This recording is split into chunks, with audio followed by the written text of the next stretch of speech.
예, 안녕하세요. 안녕하세요. 자, 오늘 이제 정치 집중반 맞죠? 예, 정치 시간이 왔습니다. 자, 첫 시간이니까 개략적인 어떤 오리엔테이션 개념으로 해서 잠깐 말씀드리고 본격적으로 이제 수업 들어갈 거니까요. 그죠? 네. 자, 먼저 그 이제 정치학을 우리가 이제 사회 선생님이 되시려고 준비하는 과정 속에서 이제 정치학을 어떻게 이제 할 것이냐가 이제 관건이 될 텐데 지금까지 그 서답형 형식으로 전환된 이후에 어떤 기출의 어떤 형식을 봤을 때 보면 그 조금 평이하게 나오고 있는 추세입니다. 그러니까 정치학에서 뭐 이렇게 깊은 또는 막 그 학문적 지식을 요구하는 어떤 수준보다는 일반론적으로 우리가 충분히 평소에 학습하는 내용에서 다 쓸 수 있는 문제들이 출제가 되고 있어요. 그러니까 그 기본적으로 두려움이랄까 부담이랄까 그런 것들은 좀 내려놓으셨으면 좋겠어요. 그래서 저하고 이제 2달 동안 이 집중반을 통해서 이렇게 여러 가지 정치학적 어떤 내용들을 같이 공유하면서 이렇게 점검해 나가면서 정리할 건데, 궁극적으로는 제 이 2달의 수업의 궁극적인 목표는 정치학이 그 어떻게 보면 우리 그 준비하시는 여러 수험생 분들에게 가장 전략 과목 또는 휴식과 같은 과목, 그래서 이 정치학을 통해서 얻은 자신감과 어떤 그 능력을 다른 어떤 과목 쪽으로 특히 요즘에 이제 가장 뭐 평소에도 그렇고 가장 힘들어 하시는 과목을 보니까 경제학하고 법학을 제일 많이 힘들어 하시더라고요. 그죠? 아닌가요? 정치학이 제일 어려워요. 그래서 그렇게 좀 좋은 긍정적인 에너지가 좀 파생될 수 있도록 그렇게 하는 것이 저의 가장 큰 궁극적인 목표입니다. 정치학은 기본적으로 다 잘 하시는 어떤 그걸 바탕으로 말씀을 좀 드리고 싶고요. 자, 근데 이제 한 가지 이제 좀 부연해서 말씀드리고 싶은 게 작년 최근에 나왔던 기출을 한번 보시면 그 보호 책임 원칙과 관련한 그 인도주의적 개입이라고 하는 문제 나온 거 작년에 시험 보신 분들은 아마 아실 텐데 318페이지 우리 새 교재 318페이지 잠깐만 봐주세요.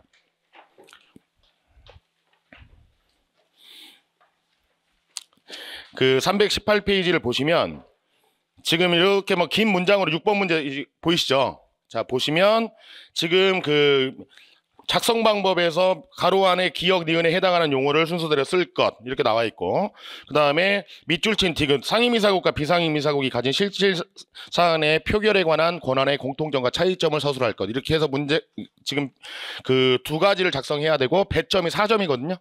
이 문제의 배점이 4점이에요. 그러면 어떻게 그 배점을 나눴을까요? 4점을. 기역에 적절한 용어 쓰는 게 1점, 니은에 쓰는 게 1점. 그렇죠? 예. 그리고 그 밑에 나와 있는 게 상임이사국과 비상임이사국의 어떤 그 표결에 관한 권한의 공통점과 차이점에 대해서 공통점이 1점, 그다음에 차이점에 대해 정확히 서술하냐가 1점이 되겠죠. 그러니까 어떤 용어에 관련해서 기입형으로 나온 것에 대해서 배점을 좀 덜 주고 서술형을 배점을 많이 주는 게 아니란 말이에요. 아시겠죠? 그래서 최대한 객관화해가지고 선발을 하려고 하는 어떤 공정한 지표가 있어야 되니까 배점 같은 경우는 딱 이렇게 냉정하게 딱 그렇게 나눠서 한단 말이죠. 그죠? 그러면 지금 그 문제에서 기억에 들어갈 용어를 제가 아까 말씀드렸죠. 인도주의적 개입이에요. 그게. 그 다음에 니은에 해당하는 용어는 뭘까요? 니은에 해당하는 게. 계속 나오는, 단골 메뉴로 나오는 용어, 주권이거든요. 그죠? 그러면 인도주의적 개입이라고 하는 그런 어떤 그것이 배점이 1점이라고 한다면 그거를 설령 몰랐다라고 했을 때 감점되는 거는 몇 점일까요? 1점이라고요. 1점. 그죠? 그러면 실질적으로 이것이 어떤 제가 아까 정치학이 대체적으로 평이하게 출제된다는 말씀을 드렸을 때 이번에 연도에 나왔던 이 용어, 기억에 들어갈 용어는 평이한 건 아니었어요. 이 문제는 평이한 건 아닌데 실질적으로 기억에 들어가는 용어를 합격하신 분들과 어떻게 보면 얘기를 나누고 하는 과정 속에서 이 보호 책임의 원칙에 대해서 답을 쓰신 분들이 합격하신 분들 중에서 더 많았을까요? 적었을까요? 제가 만나본 저하고 통화를 하고 연락을 한 합격생 분들 중에서 보호 책임 원칙을 쓰신 분이 한 분도 안 계셨어요. 이해하시나요? 그죠? 자, 그러면 니은에 해당하는 주권이라고 하는 용어는 어떻게 됐을까요? 다 맞췄다는 얘기죠. 예, 합격하신 분들을 기준으로 말씀을 드리면. 그러니까 이 1점에 관련해서 그 지엽적이고 너무나 생소한 부분에 대해서 그 문제를 틀렸다라고 하는 것이 합격의 결정적인 요소가 되지는 않는다는 거예요.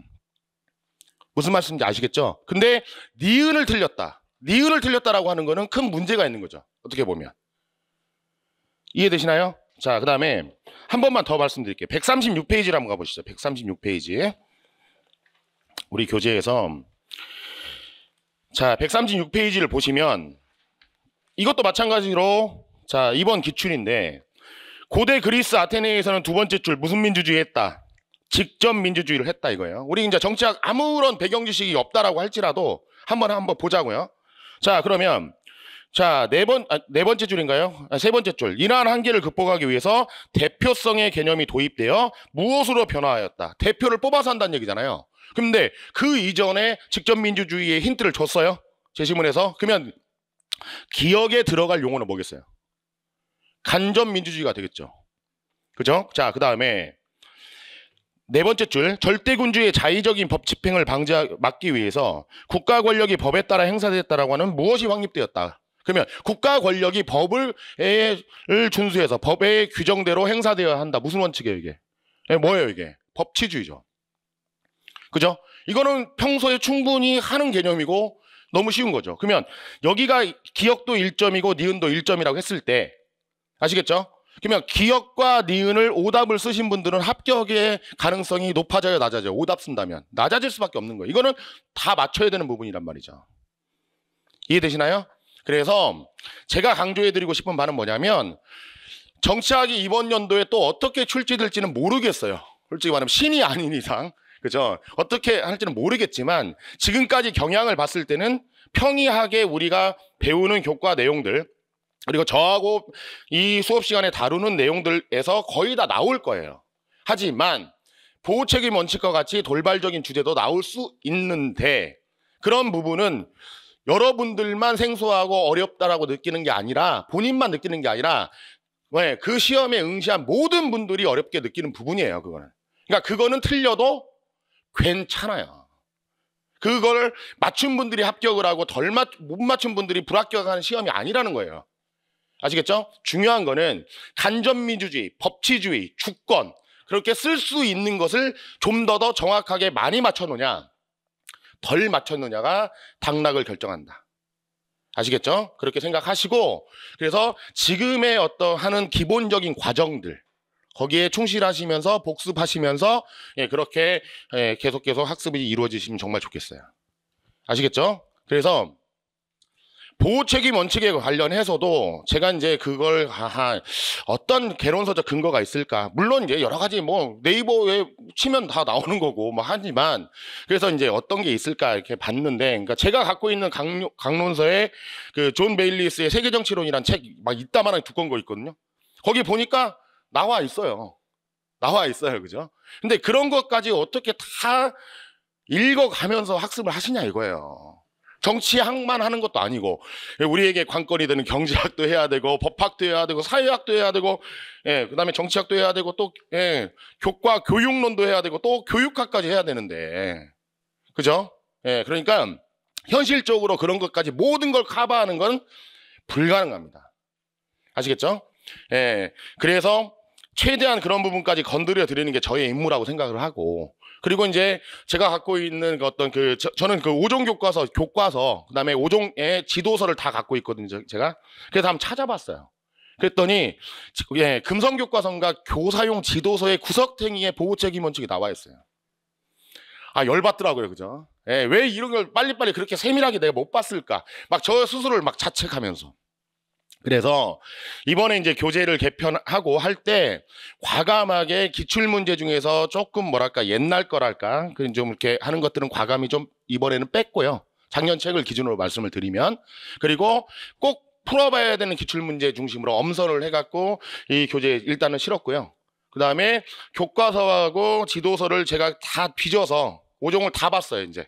그래서 구석구석에 나와 있는 거를 꼼꼼하게 보면서 혹시라도 나올 수 있는 게 있을까 해서 그런 어떤 지엽적인 것들을 다 이제 박스 형식으로 다 이제 출처 바뀌어놔서 다시 다 이렇게 수록을 했거든요.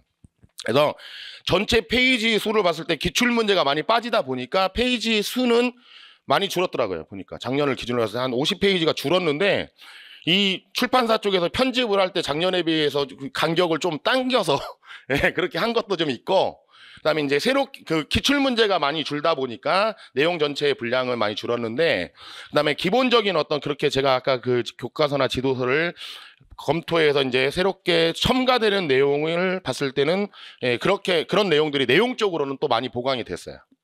그렇게 생각하시고 예, 교재에 관련해서는 그렇게 이해하시면 되겠습니다. 이해되시죠? 자, 그래서 이후에 학습은 이제 어떻게 하실 거냐? 참 이걸 이제 어떻게 말씀을 드릴까 이제 고민을 참 많이 했는데요. 제가 조금만 더 건방져질게요. 아시겠죠? 그래서 그 예전에는 우리 선생님들 저하고 이거 할 때 제 교재 보시면서 복습하시면서 개론서 봐야 됩니다. 이렇게 말씀을 많이 드렸어요. 근데 지금까지 정치학의 학습을 하면서 아니 시험을 이렇게 출제하는 경향을 막 보고 막 했을 때 굳이 개론서까지 막 빚어갖고 볼 필요가 없다라고 하는 생각이 조금씩 들어가요. 그죠? 예, 그래서 이렇게 말씀을 드릴게요. 처음으로 하시는 분들, 특히 처음으로 하시고 예, 수험 적합성을 최대한 빨리 좀 올리고 싶다라고 하시는 분들은 제 교재만 일단은 좀 많이 보세요. 그리고 교과서, 오히려 개론서보다는 교과서, 그다음에 지도서를 구하실 수 있으면 지도서에 관련한 쪽까지. 그래서 그런 것들을 좀 세밀하게 좀 보셨으면 좋겠어요. 그거를 1번으로 했으면 좋겠고, 그다음에 이제 좀 공부 좀 하셨고 이런 내용들에 대해서 조금 이렇게 이해도가 좀 기본적으로 있다라고 생각하시는 분들은 이제 그것과 병행해서 개론서를 보셔야 되는데, 개론서에 관련해서는 제가 이제 그 설명회 때 예, 그때 말씀드렸던 예, 그 영상이 아마 볼 수 있을 것 같은데 그때도 말씀을 드렸었는데요. 개론서들도 참으로 참 답답해요. 그죠? 한 권이 정치학 학습에 딱 이 책이면 딱 된다라고 하는 책이 없어요. 그래서 이제 여러 가지 정치학에 관련한 책들이 있는데 그 중에서도 그래도 가장 공신력 있는 책이 바로 그 서울대 공저의 정치학의 이해. 정치학의 이해, 박영사. 근데 그게 요즘에 이제 심판이 나왔죠. 그 책하고 그다음에 정치학의 이해. 예, 적으시는 분들이 있으니까 예, 박영사 출판사는 박영사고요. 제일 뒤에 319페이지 보면 참고 문헌이 있어요. 참고 문헌 319페이지 보시면 그래서 두 번째 거 정치학의 이해 서울대 공저에서 박영사 출판사는, 그리고 두 번째로 이제 추천을 드린다라고 한다면 쭉 한 10번째 정도에 보시면 현대 정치 과정의 동학이라는 책이 있어요. 현대 정치 과정의 동학. 예, 고경민에서 인간사랑 출판사. 근데 이 두 권 추천을 드릴게요. 그죠? 그러니까 나머지 것들은 한번 이렇게 뭐랄까 도서관이나 뭐 그런 데 이거 다 사실 수도 없잖아요, 현실적으로. 그죠? 그리고 이걸 사신다라고 해도 그거를 다 읽어보시고 하기는 제가 봤을 때는 현실적으로 불가능하다라고 판단이 돼요. 그러니까 이 두 권 정도를 참고를 하시는데, 특히 두 번째 말씀드렸던 현대 정치 과정의 동학이라고 하는 책은 그 우리가 임용시험에서 정치학 부분에서 가장 많이 출제되는 쪽이 어디죠? 과정론이죠. 일명 과정론. 그래서 선거, 정당, 이익집단, 그죠? 예, 이쪽이거든요. 근데 그쪽을 가장 그래도 쉬운 문체로 가장 쉽게, 자, 그다음에 가장 정리를 잘 해놨어요. 이 책이 그래도 많이 인용되는 책이기도 하고 여러 가지 그 책에서.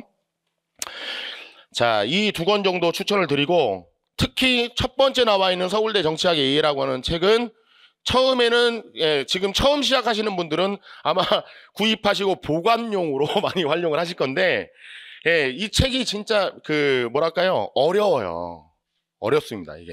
그리고 제가 그 심판 나온 걸 이렇게 다시 한번 검토를 해봤을 때 임용시험에서 출제될 수 있는 내용은 절반 정도가 안 돼요. 또 뒤를 이렇게 보니까. 그래서 이 책은 그래서 어느 정도 이렇게 수준이 계속해서 높아지면서 이해도가 더 높아지는 책입니다. 그러니까 저는 서울대 공저의 정치학 이해를 이 책을 보면서 가면 이렇게 읽으면서 가장 새로워지는 책이에요.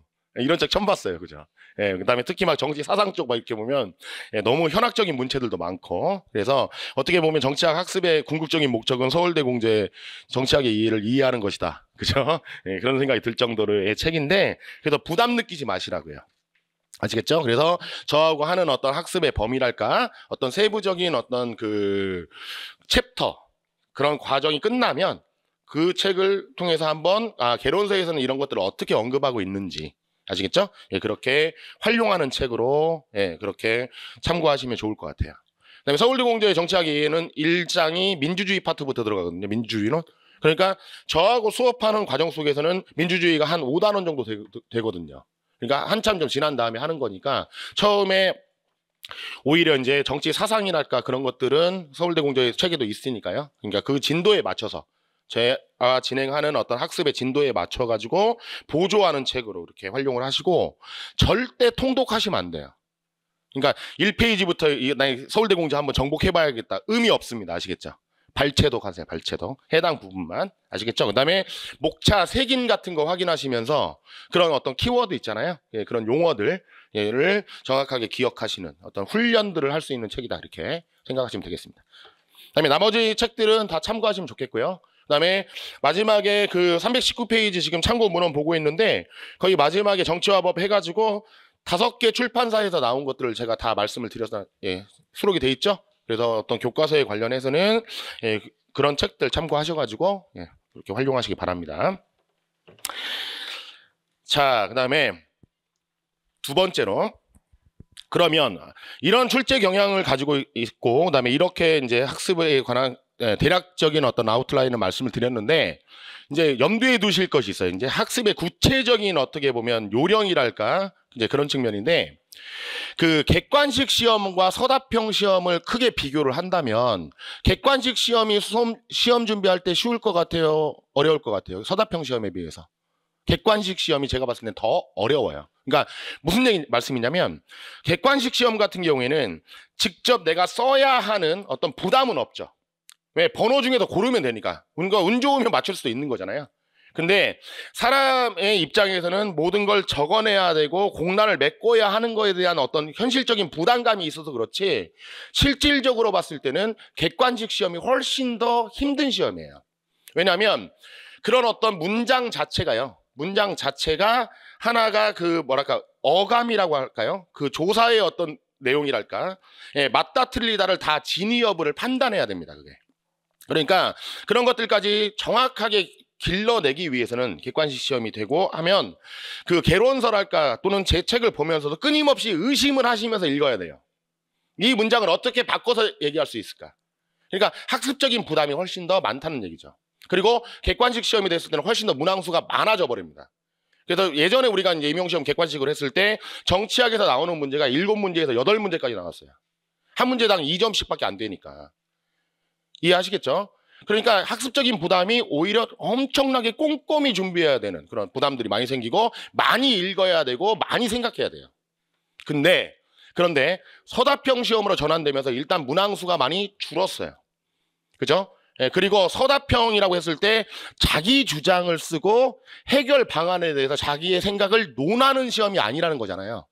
이게 보시면 알겠지만 기껏해야 서술형이란 말이에요. 그 서술형이라고 하는 것들도 어떤 핵심적인 용어 또는 그 뭐랄까 출제자가 요구하는 내용이 담겨져 있느냐 아니냐의 문제예요. 이해하시겠죠? 그래서 이 서답형 시험이라고 하는 거는 내가 쓸 수 있는 실질적인 힘을 길러야 되는데 그 실질적인 힘이라고 하는 거는 무엇부터 출발해야 된다? 해당 개념의 키워드로부터 출발을 해요. 아시겠죠? 그래서 오늘 뭐 진행을 할 건데 좀 이따 진행을 할 건데 그러니까 학습을 하시고 이제 집에 가서 하실 거는 뭐냐면 정치를 바라보는 관점 해가지고 어떤 목차가 딱 있잖아요. 그러면 머릿속에서 답이 팍 나와야 돼요. 뭐하고 뭐가 있어요? 국가현상설, 집단현상설 이렇게. 그러면 나올 수 있는 거는 국가현상설, 집단현상설이라고 하는 이론을 기억, 니은 놓고 거기다가 그 용어 쓰는 거. 그죠? 그다음에 두 번째로 예측할 수 있는 거는 그러면 그 주장들의 한계점에 대해서 서술하라. 그러면 그에 적합한 문장 하나 구성하시면 된단 말이에요. 아시겠죠? 좀 이따 바로 할 거지만 정치를 데이비 이스터는 뭐라고 정의했죠? 사회적 가치의 권위적 배분이라고요. 지는 막 맨날 했으니까 이렇게 술술 나오지. 나는 뭐 처음 하는데 그렇게 반감을 가지지 마시고 다 돼요. 예, 다 이렇게 되뇌울 수 있는 마법을 좀 있으면 경험하시게 될 거예요. 아시겠죠? 사회적 가치의 무슨 적 배분이라고요? 권위적 배분이란 말이에요. 근데 몇 년 전에 기입형으로 뭐가 나왔어요? 권위라고 하는 말 쓰는 게 나왔단 말이에요.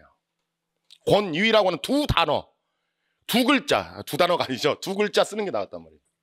그러니까 계속해서 어떻게 학습하셔야 되냐? 그런 줄기를 잡으셔가지고 핵심적인 용어, 문장 그런 것들을 내가 표현할 수 있도록. 김현중이가 표현하는 건 아무런 의미가 없어요. 이제 아시겠죠? 본인 스스로가 표현하실 수 있도록 반복하시고 되뇌어 보시는 거예요. 이게. 아시겠죠? 남들이 좀 이상하게 쳐다보면 어때요, 그죠?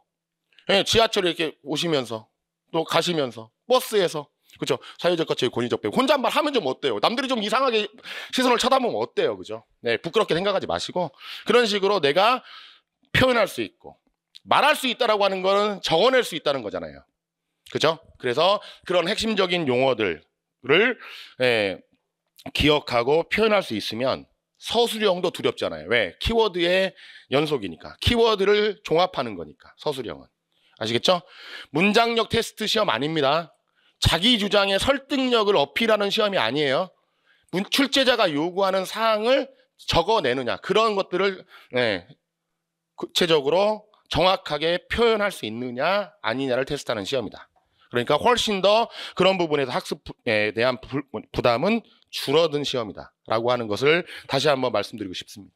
아시겠죠? 자신감을 좀 가지시면 좋겠고요. 자, 좋아요. 제가 준비한 오리엔테이션은 이 정도고요. 아시겠죠? 그래서 또 첫날이고 그런 내용들 너무 길어지고 하다 보면 또 본말이 퇴색할 수 있으니까 이 정도로 마무리하고 또 미처 말씀드리지 못한 내용들 뭐 그런 것들은 강의 계속 진행하면서 생각 날 때 또 첨가해드리고 그렇게 진행할 수 있도록 하겠습니다.